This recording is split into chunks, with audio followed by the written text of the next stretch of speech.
Crime.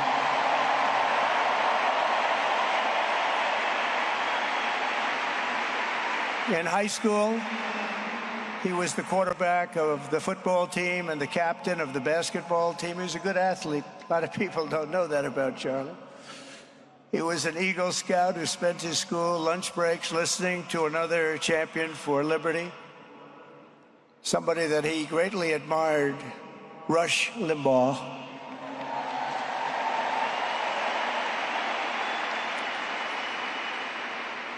But what was even more important to Charlie than politics and service was the choice he made in the 5th grade, which he called the most important decision of his life, to become a Christian and a follower of his Savior, Jesus Christ.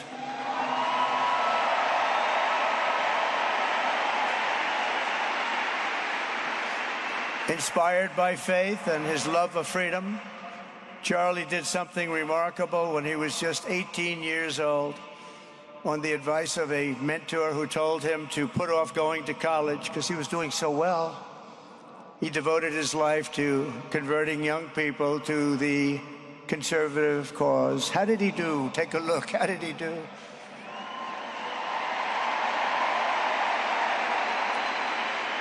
In 2012, 2 days after graduating high school, and with just $1,800 in his pocket, the young man from Illinois, who no one had ever heard of, started an organization whose grand ambitions were captured in its name, Turning Point USA. Great name.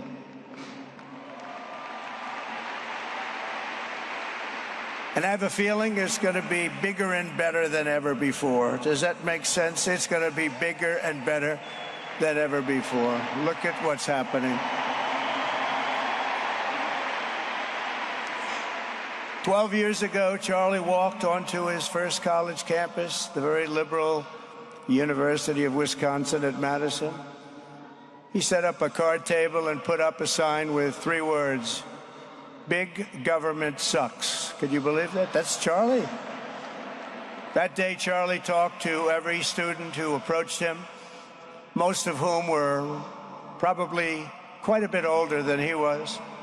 Finally, after many hours, he found the first ever Turning Point chapter leader. His first year out of high school, Charlie traveled 300 days raising money and taking his message to campuses all over the country. He lived out of his parents' basement, and they actually loved having him there. They loved Charlie. Everybody loved Charlie. And on the couches of friends and supporters, he lived off couches for 2 years, 3 years. Then life started getting a little bit different, but he was always the same. For 5 years, he refused to take a paycheck, but day after day, he worked from 5 a.m. in the morning till 11 p.m. in the evening, always. His staff remembers that he wore Walmart jeans and T-shirts from the Goodwill store. Remember the Goodwill store? It wasn't easy, but Charlie wasn't in it for money at all, never has been. Money was never his thing. He was always in it for the mission. As he liked to say even back then, we have a country to save. Just what he did. He'd call me all the time, "Sir, we have a country to save." I said, "Charlie, thanks very much for telling me that. I appreciate it." Charlie volunteered for my 2016 campaign and traveled the nation with my son, Don, and Eric. I got to know him very well and saw immediately that Charlie was actually a master builder of people. It was Charlie who first started organizing young black conservatives hungry for support and leadership. It was Charlie who stood up for persecuted Christians and Jews on college campuses. It was Charlie who helped bring online censorship, free speech, and cancel culture to the fore of our political debate. He was right up there with me.